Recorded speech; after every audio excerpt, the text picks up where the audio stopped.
సంఘక్షేమాభివృద్ధిలో భాగంగా ఒక దైవజనుడు ఏం చేయాలి అంటే శిష్యులను తయారు చేయాలి, వారిలో నుండి సువార్తికుల్ని కూడా తయారు చేయాలి. శిష్యులకు సువార్తికులకు ఏంటి తేడా? శిష్యులకు సువార్తికులకు ఉన్నటువంటి తేడా ఏంటి? ఇది ముందు తెలియాలి మనకి. ఒక మనిషి శిష్యుడు ఎప్పుడు అవుతాడు? శిష్యురాలు ఎప్పుడు అవ్వడం జరుగుతుంది? సువార్తికులు ఎప్పుడు అవుతారు? అసలు శిష్యులను సువార్తికులను చేస్తే సంఘానికి, సంఘక్షేమాభివృద్ధికి ఎలా దోహదపడుతుంది అది? ఈ విషయాలు మనం ఆలోచన చేస్తే మొదటి శతాబ్ద కాలంలో ప్రారంభ సంఘంలో యేసుప్రభుల వారు శిష్యులను ఈ ప్రపంచాన్ని విడిచి వెళుతూ ఒక మహా ఆజ్ఞ, గ్రేట్ కమిషన్ అనేటటువంటి దాన్ని ఇచ్చి వెళతాడు. అది క్రొత్త నిబంధన అంతటికీ ఆధారమైనటువంటి మాట మనందరికీ తెలుసు. మత్తయి సువార్త 28వ అధ్యాయంలో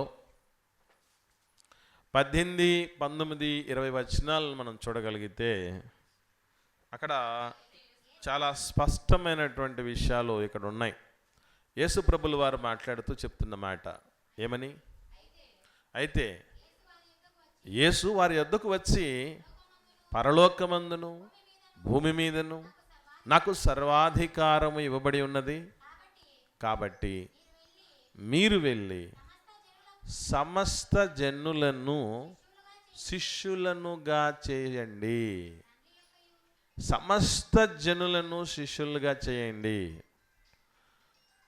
అందరి గురించి చాలామంది ఆలోచన చేస్తూ అందరికీ ఏమందాలనుకుంటారు? భూమి మీద ఉన్న మనుషులందరికీ ఏమి అందాలనుకుంటారు? అందరికీ చదువు అందాలి. అందరూ చదివితే అందరూ ఎదుగుతారు. భారతదేశంలో సర్వశిక్ష అభియాన్ అనే ప్రోగ్రాం ఉంది. దాని నినాదం అదే, అందరూ చదవాలి, అందరూ ఎదగాలి. 0 వయసు నుంచి 14 ఏళ్ళ లోపు ఉన్న పిల్లలు ఖచ్చితంగా బడిలోనే ఉండాలి అని చట్టం కూడా చేసింది ప్రభుత్వం, రాజ్యాంగం. దీన్నే నిర్బంధ విద్య అని అంటారు. ఇంకా వేరే ఆలోచనలు, వేరే మాటలు, వేరే ఆప్షన్లు చెప్పకూడదు. 14 ఏళ్ళ వయసులో ఉన్నావు అని అంటే మాత్రం ఖచ్చితంగా పనిలో ఉండకూడదు, బడిలో ఉండాలని. అందరూ చదువుకోవాలి అనే మాట మనం నినాదంగా ఇస్తున్నాం. మరికొందరు ఏమంటారంటే, దివంగత భారతదేశానికి మొట్టమొదటి మహిళా ప్రధానమంత్రి ఇందిరాగాంధీ గారు ఒక నినాదం ఇవ్వటం జరిగింది, గరీబీ హటావో అని. గరీబీ హటావో అంటే పేదవాళ్ళని లేకుండా చేయండి. అంటే అందరూ పేదరికాన్ని అధిగమించాలి, అందరూ ధనవంతులు అవ్వాలి, అందరూ స్థితిమంతులు అవ్వాలి అని కోరుకుంటాం. ఈ మధ్యకాలంలో మరొక సామాజిక మాధ్యమాల్లోనూ సమాజంలోనూ బాగా వినబడుతున్న మాట ఏంటంటే, అందరూ బాగుండాలి, అందులో నేను ఉండాలని. అంటే అందరూ చదువుకోవాలని చెప్పినటువంటి సందర్భాలు ఉన్నాయి ప్రపంచంలో, అందరూ బాగుండాలి అని చెప్పుకున్న సందర్భాలు ఉన్నాయి, అందరూ పేదరికాన్ని అధిగమించాలి అని చెప్పినటువంటి సందర్భాలు ఉన్నాయి. కానీ ప్రభువు అందరూ ఏమవ్వాలట అని కోరుతున్నాడు? అందరూ శిష్యులైపోవాలట. సమస్త జనులను, ఈ ప్రపంచంలో ఎన్ని రకాలైనటువంటి జనాలు ఉన్నారో, ఎన్ని జాతుల వారు ఉన్నారో, ప్రాంతాన్ని బట్టి, భాషను బట్టి, జాతిని బట్టి విడిపోయినటువంటి వాళ్ళందరూ కూడా శిష్యులు అవ్వాలట. ఎట్లా అవుతారు అని అన్నదానికి కూడా ఆయన జవాబిస్తూ, తండ్రి యొక్కయు కుమారుని యొక్కయు పరిశుద్ధాత్మ యొక్కయు నామములోనికి వారికి బాప్తీసం ఇవ్వండి అని అంటాడు. శిష్యులను తయారు చేయటం అన్నటువంటిది సంఘము యొక్క ప్రధానమైనటువంటి బాధ్యత. అందులో సేవకుడి బాధ్యత అది. లోకస్తులను సంఘస్థులుగా చేయటం, అనగా శిష్యులనుగా తయారు చేయటం, క్రీస్తుకు శిష్యులుగా తయారు చేయటం అనేది చేస్తూ పోవాలి. ఇది సంఘక్షేమాభివృద్ధిలో ఒక అద్భుతమైనటువంటి సూచన, ఒక శ్రేష్టమైనటువంటి సూచన. మరి సంఘంలో శిష్యులను తయారు చేసేటటువంటి పనిలో సేవకుడు ఉన్నాడా, లేకపోతే దేన్ని తయారు చేసుకునే స్థితిలో ఉంటాడు? ఆయన డబ్బు సంపాదించుకోవడానికి కొన్ని రకాలైన మార్గాలను తయారు చేసుకుంటున్నాడా, కొన్ని పరిస్థితులను తయారు చేసుకుంటున్నాడా? ఏం చేయటానికి, తన ఖ్యాతిని తను కనబరుచుకోవాలి అన్నటువంటి తపనతో ఏమైనా చేస్తున్నాడా? ఆస్తిపాస్తుల్ని పెంపార చేసుకోవాలన్నటువంటి ఆలోచనలు ఉన్నాడా? లేదంటే శిష్యులను సిద్ధపరచాలి, వాళ్ళని ఎక్కువ చేయాలన్నటువంటి ఆలోచనలో సేవకుడు ఉన్నాడా? మీ సంఘంలో ఉన్న సేవకుడు ఎట్టివాడు, ఎట్టి మనస్తత్వం కలిగినటువంటి వాడు అన్నది ఖచ్చితంగా మనం గమనించుకోవాలి. అలాగే మరి క్రొత్త నిబంధనలో యేసుప్రభుల వారు ఈ ఆజ్ఞ ఇచ్చిన తర్వాత ఇశ్రాయేలీల్లో నుంచి రక్షణ పొందినటువంటి శిష్యులైనటువంటి అపోస్తలు, ఆదిమ సంఘస్థులు ఏం చేస్తూ వచ్చేవాళ్ళు అని అంటే, ఒక్కసారి మనం గమనిస్తే మనకు ప్రారంభంలో 3000 మంది చేర్చబడ్డారు అనేది ఒక్కటే మాత్రం తెలుసు మనకి. దినదినము వేల మంది సంఘంలో చేర్చబడేటువంటి పనిలో ఉన్నారండి. ఎంత సవాల్తో కూడిన పరిస్థితి తెలుసా? ఇప్పుడు మనకున్నటువంటి అనుకూలతలు వాళ్ళకి ఏమాత్రం లేవు ఆ కాలంలో. ఒకవైపు రోమా ప్రభుత్వం యేసు ప్రభు గురించి మాట్లాడుతూ ఉంటే మండిపడి వాళ్ళని చెరసాల్లో వేయించి హింసించేటటువంటి పరిస్థితిలో ఉంటే, ఇంకోవైపు మిగిలినటువంటి యూద సమాజం, శాస్త్రులు, పరిసయ్యులు, సద్దూకయ్యులు, ఈ మత పెద్దల సమాజం కూడా ఎంతగానో కక్షగట్టి దొరికినట్టు రాళ్లతో కొట్టి చంపే పనిలో, ప్రభుత్వాన్ని దగ్గరకు చెప్పి ఇరికించే పనిలో ఉండి ఎన్నో రకములైనటువంటి హింసాత్మకమైనటువంటి ఘటనలు. అంటే మనలాంటి వాళ్ళు ఉంటే బతకటం కూడా గగనమయ్యేది. సువార్త చెప్పుడు దేవుడెరుగు, ఆత్మల రక్షణ సంగతి దేవుడెరుగు, మనం బతకడానికే సరిపోయేది. ఎందుకనంటే శిష్యులు యూదులకు భయపడి తలుపులు వేసుకున్న దానిలో నుంచి బయటికి రాని పరిస్థితి, తిండికి కానీ కనీస అవసరాలకు కానీ బయటికి రాలేనంత దుస్థితిలో బిక్కుమంటూ ఉన్న పరిస్థితుల్లో ఉన్నాడు. కానీ ఈరోజు దేవుడు మనకి ఎన్నైతే అవకాశాలు ఇవ్వాలో అవన్నీ ఇచ్చేశాడు. మనం మత స్వాతంత్రము కలిగినటువంటి దేశంలో మనల్ని పుట్టించాడు. మనకి ఇష్టమైనటువంటి దేవుణ్ణి మనం ప్రచారం చేసుకోవచ్చు, కాదంటే లీగల్గా ప్రొసీడ్ అవ్వచ్చు. ఇష్టమైనటువంటి మతాన్ని మనం అవలంబించుకోవచ్చు. అంత మాత్రమే కాకుండా ఈరోజు మనకి చాలా విస్తృతంగా సువార్త తాలూకు అనేకమైనటువంటి విషయాలను దేవుడు అందుబాటులోకి పెడుతున్నాడు. నేనేం చెప్పాలి అని ఆలోచించాల్సిన అక్కర్లేదు. ఏం చెప్పాలో అంతా కూడా బాహాటంగా అన్ని చోట్లకు అందుబాటులోకి తీసుకొని వచ్చాడు. చెప్పడానికి పూనుకోవాలే కానీ, చెయ్యడానికి పూనుకోవాలే కానీ అన్ని రకాలైనటువంటి సపోర్ట్లు దేవుడు ఇవ్వడానికి సిద్ధంగా ఉన్నాడు. అయినను శిష్యుల సంఖ్య విస్తరించలేనటువంటి స్థితిలో ఉన్నారంటే దానికి మొట్టమొదటి కారణం సేవకుడు, ఆ తర్వాత విశ్వాసులు. ఎందుకనంటే మొదటి శతాబ్ద కాలంలో ఇన్ని ప్రతికూలతల మధ్య ఏమవుతూ వచ్చేవాళ్ళట శిష్యులని రాయబడిందో చూద్దాం ఒకసారి. అపోస్తలుల కార్యములు 6వ అధ్యాయం ప్రారంభం వచనం చూద్దాం. అపోస్తలుల కార్యములు 6వ అధ్యాయము ప్రారంభ వచనం నుండి. ఆ దినముల్లో శిష్యుల సంఖ్య విస్తరించుచున్నప్పుడు, శిష్యుల సంఖ్య విస్తరించుచున్నప్పుడు, ఆదికాండం 6వ అధ్యాయం చూసినప్పుడు ప్రారంభంలో అక్కడ ఏముంటుంది తెలుసా? భూమి మీద నరులు విస్తరింపనారంభించారట అక్కడ. కానీ ఇక్కడ శిష్యులు విస్తరింపనారంభించారు. శిష్యులు వేరు, నరులు వేరు. పురుషులందు పుణ్య పురుషులు వేరన్నట్టు నరులందు శిష్యులు వేరు. ఖచ్చితంగా ఎంత అద్భుతమైనటువంటి మార్పు అని అంటే అనుదినము పరిచర్య జరిగేదట. సంఘం నిత్యం రగల్చబడుతూ ఉండాలి. ఇంతకుముందు మీకు ఒక మాట చెప్పాను, గుర్తుందో లేదో మళ్ళీ చెప్తున్నా, గుర్తుపెట్టుకోండి. వేడి వేడిగా ఉన్నటువంటి వంట పాత్ర మీదకి ఒక్క ఈగ కూడా వచ్చి వాలదు. వంట పాత్రలో వేడిగా ఆహార పదార్థం వేడిగా ఉంటే ఒక్క ఈగ కూడా వాలదు. ఎప్పుడు వాళ్తాయి ఈగలు వచ్చి? ఆ వేడి ఎప్పుడైతే చల్లారిపోతుందో అప్పుడు ఈగలు వస్తాయి, పురుగులు వస్తాయి, దోమలు వస్తాయి. మొత్తం ఉన్నటువంటి దాని ద్వారా వచ్చేటటువంటి శక్తిని, దాని ద్వారా వచ్చే ఆరోగ్యాన్ని అంతటిని కూడా ఒక ప్రమాదకరంగా మార్చేస్తాయి. ఆహార పదార్థం వేడిగా ఉన్నప్పుడు దాని దగ్గరికి ఒక ఈగ కానీ పురుగు కానీ రాకుండా పోవటం ఎంత కరెక్టో, భక్తి జీవితం నిత్యము రగులుతూ ఉండాలి. ఆ రగలటం అనేటటువంటి పని ఎవరు చేస్తారని అంటే దేవుడి వాక్యం చేస్తుంది. నా మాట అగ్ని వంటిది కాదా అని. ఎప్పుడైతే హృదయాంతరాల్లోనికి దేవుడి మాట వస్తూ ఉంటుందో, చేరిపోతూ ఉంటుందో, అది మనల్ని ప్రశ్నిస్తుంది, మనల్ని నిలదీస్తుంది.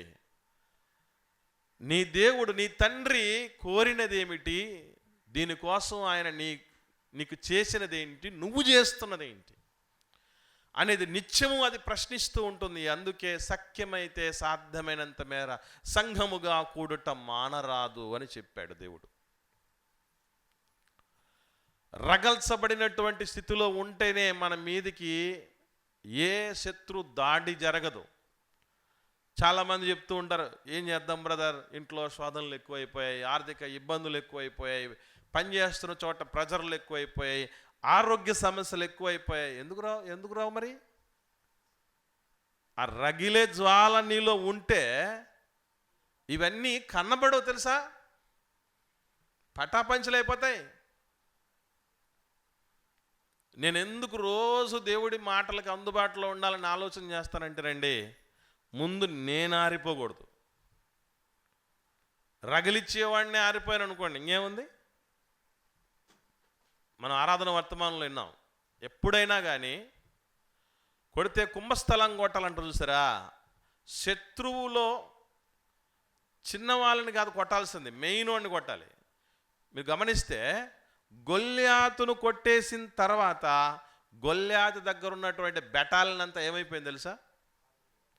పారిపోయింది. గొల్యాతును కొట్టగానే చుట్టూ ఉన్నటువంటి బెటాలియన్, వాళ్ళ దగ్గర ఆయుధాలు ఉన్నాయి, వారు యుద్ధం నేర్చుకున్న వాళ్ళే, అన్నీ చేసిన వాళ్ళే, కానీ నాయకుడు పడిపోతే అయిపోయింది అని. కాబట్టి ప్రధానమైన దాన్ని, ఎందుకు జరుగుతున్నాయి ఈ సమస్యలన్నీ అన్నటువంటి ఆ ప్రాబ్లంను కొట్టాలి. ఏంటి మన ప్రాబ్లం అని అంటే, మనం నీరుగారిపోతున్నాం.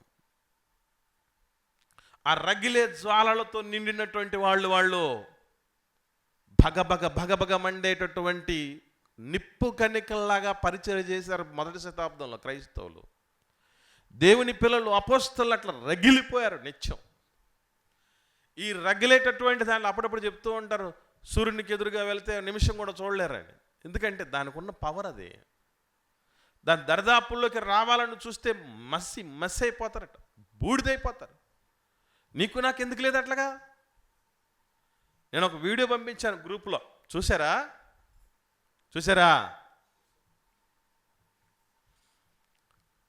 కిలోమీటర్ల నుంచి కాలి నడకలతో నడుచుకుంటూ వచ్చి ఆరాధనలోకి వస్తే, 20 కిలోమీటర్ల నుంచి నడుచుకుంటూ వస్తే 20 కిలోమీటర్ల దూరంలో ఎవరున్నారు మనకి ఆరాధనలో? అయినా మనం రానోళ్ళు కొందరు, వచ్చిన సమయానికి రానోళ్ళు కొందరు. అసలు ఎవరి కోసం రావాలి సంఘానికి అని మీకు తెలుసా? నా కోసం వస్తారా? మీకోసం మీరు రావాలి, నా కోసం నేను రావాలి. మనందరి మీద కళ్ళగంటూ ఆశలు పెట్టుకున్న తండ్రి కళ్ళను నెరవేర్చడం కోసం రావాలి. ఇట్లాంటి వాళ్ళే మన మీద నేరారోపణ మోపేది. ఎవరో కాదు సుమా, ఏమండి? కాబట్టి గమనించగలిగితే వాళ్ళు శిష్యుల సంఖ్య ఎందుకు విస్తరించబడింది అని అంటే, వాళ్ళు రగులుతున్న విధానం వేరు. నువ్వు నేను దేనికోసం రగులుతున్నావు? సంపాదించుకోవాలని రగులుతున్నావు, ఫ్యామిలీని సెటిల్ చేసుకోవాలని రగులుతున్నావు. మంచిదే, కాదని చెప్పలా. కానీ అన్నిటికంటే ముఖ్యమైనదేంటి? అందుకే మిమ్మును పిలిచిన పిలుపును ఏర్పాటును నిశ్చయం చేసుకోండి అని అంటాడు. ఎందుకొరకు పిలువబడ్డామో, ఎందుకొరకు ఏర్పాటు చేయబడ్డామో, ఏర్పాటు చేయబడిన వాళ్ళు ఏం పని చేయాలో ఇది ప్రధానంగా మనకు గుర్తు లేకపోతే సేవకుడు ఒక్కడ ప్రయాసపడినా, లేదా సేవకుడు కాకుండా విశ్వాసులు ఒక్కడ ప్రయాసపడినా కుదరదు. చేతులు కలిస్తే చప్పట్లు అన్నట్టు. సంఘ క్షేమాభివృద్ధిలో సేవకుడు శిష్యుల సంఖ్యను విస్తరింపజేయాలన్న తపనతో ఉండాలి. అతనికి అన్ని విషయాల్లో సంఘం సహకారం అందించాలి.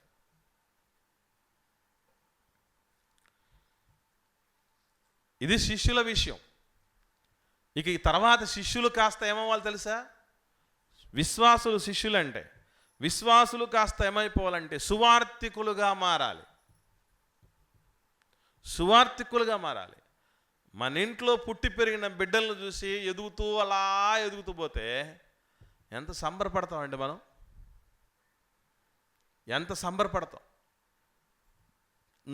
నా బిడ్డ చిన్న బిడ్డ అనుకుంటూ ఉంటే నా బిడ్డకే బిడ్డలు కలిగారు, చూస్తూ ఉండగానే ఎంత పెరిగిపోయింది నా బిడ్డ అని సంబరపడిపోతావు. రేపు నిన్ను నన్ను చూసుకొని దేవుడు ఈ మాట అనుకోగలడా? 25 ఏళ్ళైందిరా నిన్ను రక్షించి, నిన్ను మరలా నాలో పుట్టించుకొని 25 ఏళ్ళు పైన అయిపోయిందే, ఈలోపు నువ్వేం సాధించావని నన్ను అడుగుతాడు నా దేవుడు. నీకు చాలా ఇచ్చానురా, దీనికి నువ్వు నాకేమి ఇచ్చావని నన్ను అడిగితే నా దగ్గర జవాబేమో. ఈ శిష్యులను సువార్థికులుగా చేయాలి. వాస్తవంగా మీకు ఇంతకుముందు ఒక సందర్భాన్ని పంచుకున్నాం, మళ్ళీ ఒకసారి దాన్ని జ్ఞాపకం చేస్తాను. బల్ల యొద్ద పరిచర్య చేయటానికి 7 ఏర్పాటు చేసుకోవటం జరిగింది. అందులో 7 ముఖ్యమైన వ్యక్తులు ఎవరండి? 2, స్టెఫెన్ గారు, ఫిలిప్ గారు. 7 ఏర్పాటు చేసుకుంది బల్ల యొద్ద పరిచర్య చేయటానికి. అంటే శిష్యులుగా ఉండేటటువంటి వాళ్ళలో చేసే రకరకాలైన పనులను ఒక పని బల్ల యొద్ద పరిచర్య చేయటం. అంటే ఒక మాటలో చెప్పాలంటే ప్రభు బల్ల పరిచర్య అనేది కూడా ఒక ప్రత్యేకమైన పరిచర్య. ఇక్కడ మనకు పరిచర్య చేయటానికి సంబంధించి ఒక జంట ఎప్పుడూ రెగ్యులర్గా అందుబాటులో ఉంటుంది. నిజంగా అది ధన్యత. ప్రభు యొక్క దేహాల్ని, రక్తాల్ని అందరికీ అందచేయటం, దాని కొరకు సిద్ధపడటం అనేది చాలా గొప్ప సంగతి. అది వాలంటీర్గా ముందుకు రావటం అనేటువంటి పని. అందులో వాళ్ళకి ఏమాత్రం అరేంజ్మెంట్స్లో తక్కువ లేకుండా చూసుకోవటం, ఎంతమంది వచ్చినా కూడా ఆ స్పృహతో మరగటం అనేది చాలా మంచి పని. అది ఈ పనికి పురమాయించబడ్డారు ముందు ఈ 7. మరి అలా పురమాయించబడిన వాళ్ళు అలాగే ఉన్నారా, లేకపోతే అలాగే ఉండనిచ్చారా బోధకులు? అపోస్తలులు ఏం చేశారు తెలుసా అండి? వాళ్ళని ఒకసారి చూద్దాం. వీళ్ళు ఏ పనికి ముందు అసైన్ చేయబడ్డారు, తర్వాత ఏమవ్వారు అనే ఆలోచన చేస్తే ఈ స్పృహతోనే సేవకుడు మెలగాలి, ఎదగాలి, ఎదిగించాలి కూడా. అపోస్తలుల కార్యములు 6వ అధ్యాయం ప్రారంభం నుండి నేను చదువుతున్నాను చూడండి. ఆ దినముల్లో శిష్యుల సంఖ్య విస్తరించుచున్నప్పుడు అనుదిన పరిచర్యలో తమలోని విధవరాండ్రను చిన్నచూపు చూచిరని హెబ్రీల మీద గ్రీకు భాష మాట్లాడు యూదులు సనగసాగరి. అప్పుడు 12 అపోస్తలులు తమ యొద్దకు శిష్యుల సమూహమును పిలిచి, మేము దేవుని వాక్యం బోధించటం మాని ఆహారం పంచిపెట్టుట యుక్తము కాదన్న దగ్గర ఆ ఫుట్ నోట్లో ఏముంది? బళ్ళ యొద్ద పరిచర్య చేయటం. బల్ల యొద్ద పరిచర్య చేయటం అంటారు. అందులో బల్లలో 2 రకాల బల్లలు ఉన్నాయి మొదటి శతాబ్దంలోనే. ఒకటి ప్రభు బల్ల, 2 భోజనపు బల్ల లేదా సహవాస బల్ల. సంఘంలో 2 జరుగుతున్నాయి మనకి. ప్రభు బల్ల ఉంది, సహవాస బల్ల ఉంది కదా, రెండు జరుగుతున్నాయి. సో ఈ రెండింటి పరిచర్యలకు ఏదైనా కావచ్చు, లేదా రెండులో అనుకోవచ్చు. మొత్తానికి ఈ పరిచర్యకు పురమాయించబడిన వీళ్ళు ఏం జరిగింది ఒకసారి చూడగలిగితే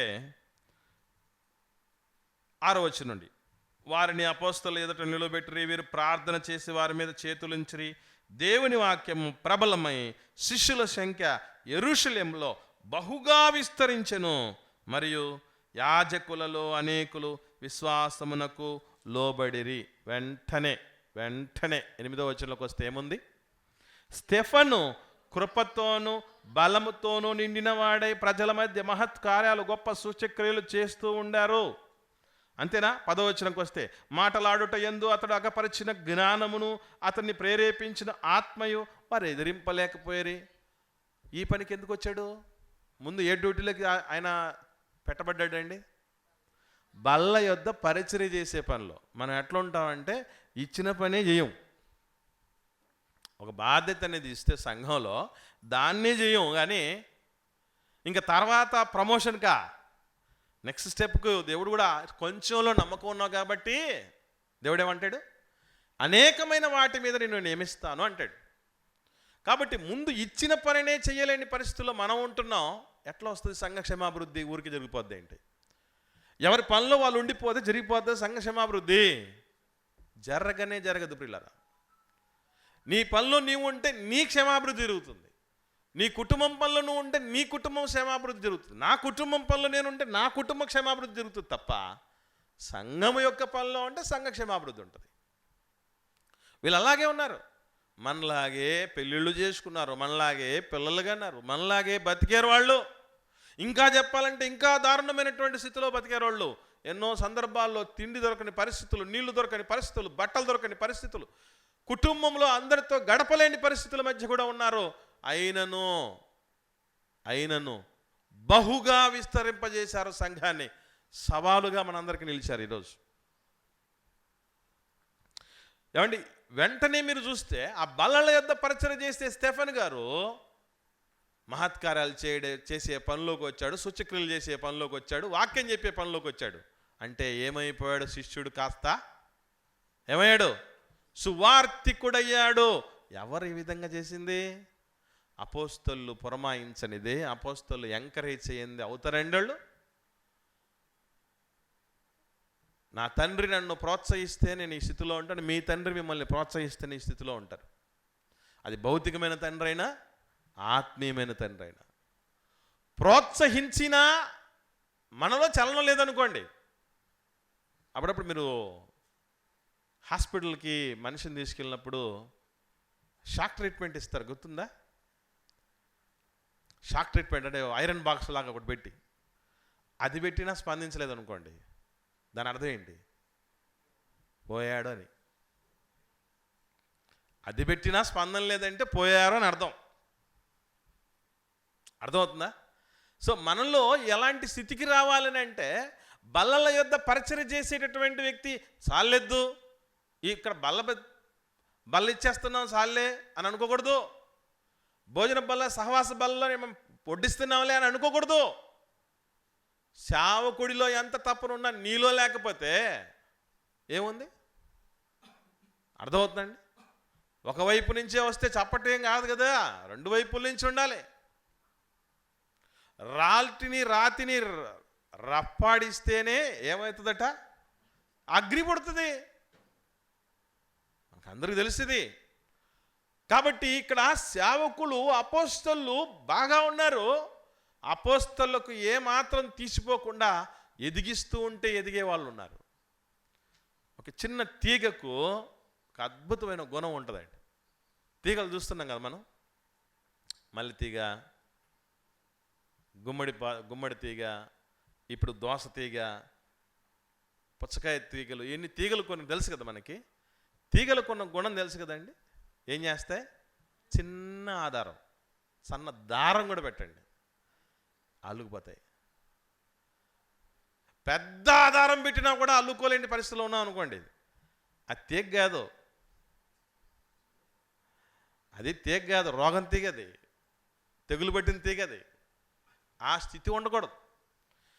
ఇలా బల్ల యొద్ద పరిచర్య చేసేవాడు కాస్త ఏమైపోయాడంటే, మొత్తం ఎంతమంది అయితే యేసు ప్రభుకు వ్యతిరేకంగా వచ్చారో ఆ సమూహాన్ని అంతా దడదడలాడించేశాడు. ఎదిరించలేని పరిస్థితుల్లో మాట్లాడుతున్నాడు. ఎంత ఎదిగిపోయాడు, ఎంత ఎదిగించారు వాళ్ళు అంటే, శిష్యులు అయినటువంటి వ్యక్తులు కాస్త ఏమవ్వాలి అంటే సువార్థికులు అవ్వాలి. సువార్థికులను చేయడానికి సేవకుడు సిద్ధంగా ఉన్నా, అంగట్లో అన్నీ ఉన్నా అల్లు నోట్లో చెదున్నట్టుగా మనం ఉండకూడదు. శిష్యులయ్యాం, బాగానే ఉంది. శిష్యుడు, ఓ శిష్యుడా, ఓ శిష్యురాలా, నువ్వు అలాగే ఉండకూడదు. ఏమవ్వాలి? సువార్థికులు అవ్వాలి. ఒక పేరెంట్ నాతో ఒక మాట పంచుకున్నాడు, మీతో చెప్పాను, గుర్తుందో లేదో మీకు, సందర్భం వచ్చింది కాబట్టి చెప్తున్నా. పూర్తిగా తాగుబోతు అతను, హ్యాండిక్యాప్డ్ పర్సను, పెళ్ళి అయితే తొందరగా చేసుకున్నాడు. ఏమి బ్రదరు ఎంత సాహసం చేశావు, నీ పరిస్థితి ఇట్లా ఉంది కదా, నువ్వు వ్యసనం మానుకొని లేని స్థితిలో ఉన్నావు, నీకు వైకల్యం కూడా ఉందని అంటే, భలే మాట చెప్పావు సార్ నువ్వు. మా నాన్న నాకు ఒక మాట చెప్పాడు, ఈ జన్మకు సార్థకత ఏంటంటే మనల్ని ఒకరు కన్నారు, మనం ఒకరిని కనాలి, అదేనట ఈ జన్మకు సార్థకత. ఆ మాట చెప్పిన తర్వాత నాకు అర్థమైంది, ఇదే జ్ఞానం సంఘంలో ఉండేవాళ్ళు కొంటే ఎంత బాగుండేదని. సంఘంలో ఉన్నోళ్ళు కొంటే ఎంత బాగుండేది. 40 ఏళ్ళు తిరిగేలోపే ఎంతమంది అవుతాం మనం? 40 ఏళ్ళు తిరిగేలోపే ఎంతమంది అవుతాం తెలియదేంటి? లెక్కలు లేవా? అయ్యా ప్రేమానందం గారు, మీరు ఎంతమంది అయ్యారు 40 ఏళ్ళు దాటేసరికి? 5 అయ్యాడు. ఒక్కడు పోయి 1,000 ఏం చేయగలుగుతుంది? 5,000 అయ్యాయి. పిడికిలైంది. ఒక్కరు పోయి నలుగురు అయితే 40 ఏళ్ళు వచ్చేలోపే, ఈలోపు సంఘంలోనికి జాయిన్ అయ్యి 10 ఏళ్ళు, 15 ఏళ్ళు, 20 ఏళ్ళు, 25 ఏళ్ళు, 30 ఏళ్ళు అయినా కూడా పాటెత్తుకుంటాం. ఏమని? చిన్న గొర్రె పిల్ల నేను యేసయ్యా అని. 60 ఏళ్ళ ముసలోడు కూడా ఇదే పాడతాడు. నన్ను మెల్లమెల్లగా ఎప్పుడు రా ఇంకా నడిపేది, నువ్వు నడపేయంట్రా అంటాడు ఆయన. ఇంకా నడిపడమేనా నిన్ను, నువ్వు ఇంకే నడిపించేది ఏమంటదా అంటే, నేనే నడవలేకపోతున్నాను ప్రభు, ఇంకేం నడిపిస్తాను నేను అనే పరిస్థితి మంది. అర్థమైందండి? ఇతని తర్వాత నెక్స్ట్ ఇంకొక వ్యక్తి వచ్చాడు, ఏరుగుళ్ళో మరొక వ్యక్తి. ఆయన ఎవరు అంటే స్టెఫెన్ గారు తర్వాత ఫిలిప్ గారు. ఆయన ఏం చేస్తున్నాడు చూడండి,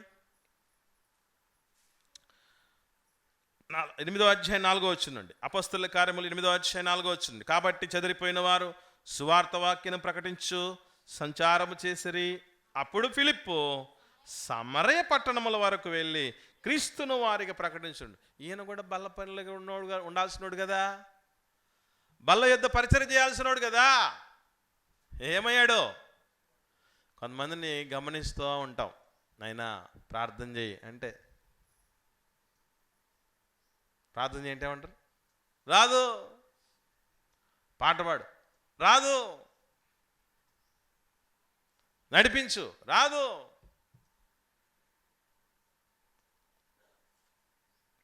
తప్పన.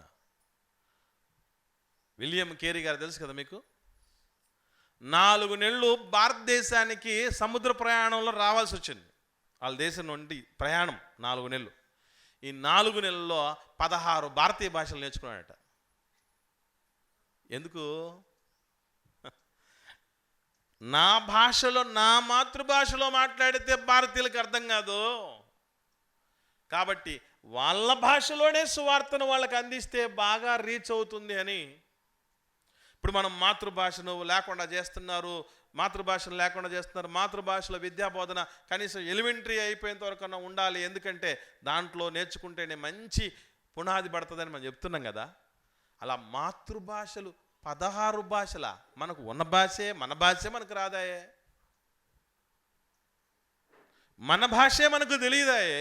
అలాంటిది 16 భాషలు నేర్చుకుని వచ్చాడు. అదండి తపనంటే, ఆత్మల రక్షణ పట్ల భారం అంటే. శిష్యుడైన వాడు సువార్థికుడై అనేకమైన శిష్యులను తయారు చేసేవాడంటే కేరీ గారు, విలియం కేరీ గారు. భారతదేశానికి వచ్చి మూఢనమ్మకాలంటి రూపుమాపించటంలో ప్రభుత్వాలను సైతం ఒప్పించి చట్టాలు చేయించి భారతదేశ పునర్నిర్మాణంలో కీలకమైన పాత్ర పోషించాడు. ఫాదర్ ఆఫ్ మోడర్న్ ఇండియా అని పేరు ఆయనకి. ఫాదర్ ఆఫ్ మోడర్న్ ఇండియా అని పేరు ఆయనకి. ఒక్కడొచ్చి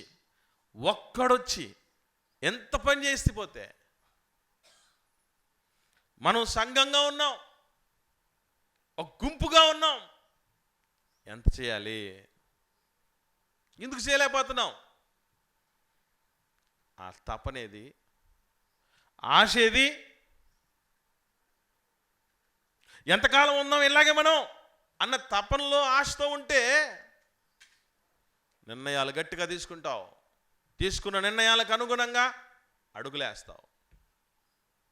కాబట్టి ప్రియులరా, వీళ్ళని మీరు గమనించగలిగితే బల్ల యుద్ధ పరిచర్య చేసేవాళ్ళు అనేకులకు సువార్త చేసేటటువంటి శిష్యుల నుండి శిష్యులను తయారు చేసేటటువంటి సువార్థికులుగా ఎదిగి ఎంతమందిని మార్పు చెందించారు, ఎన్ని వేల మందిని నడిపించేశారు దేవుడి వైపు. బెదిరించినా బెదరలేదు, హింసించినా ఏమాత్రం ఏమారలేదు, వెనక్కు తగ్గలేదు. భక్తి జీవితంలో వాళ్ళ అకుంఠిత దీక్ష, వారి మొండి వైఖరి భక్తి జీవితంలో మనం గమనిస్తే ఈరోజు మనకు దానిలో 0.001% ఉన్నా కూడా బాగుపడతాం. అది లేదే. కాబట్టి ప్రియులరా, సేవకుడు సంఘక్షేమాభివృద్ధిలో భాగంగా ఏం చేయాలి అంటే శిష్యుల్ని తయారు చేయాలి. శిష్యులు కాస్త ఏమవ్వాలి, సువార్థికులుగా ఎదగాలి. ఎదిగించటంలో సేవకుడు ఏమైనా విఫలంగా ఉన్నాడా, లేదా మనం ఎదగటంలో వెనకబడ్డామా అన్నది ప్రతి సంఘంలో ఉన్నటువంటి విశ్వాసి సేవకుడు స్వయం పరిశీలన చేసుకోవాలి. నేను పరీక్ష చేసుకోవాలి. ఎందుకంటే రేపు నన్ను అడుగుతాడు దేవుడు నా విషయం. మిమ్మల్ని మీరు పరిశీలన చేసుకోండి, రేపు మిమ్మల్ని అడుగుతాడు మీ విషయం.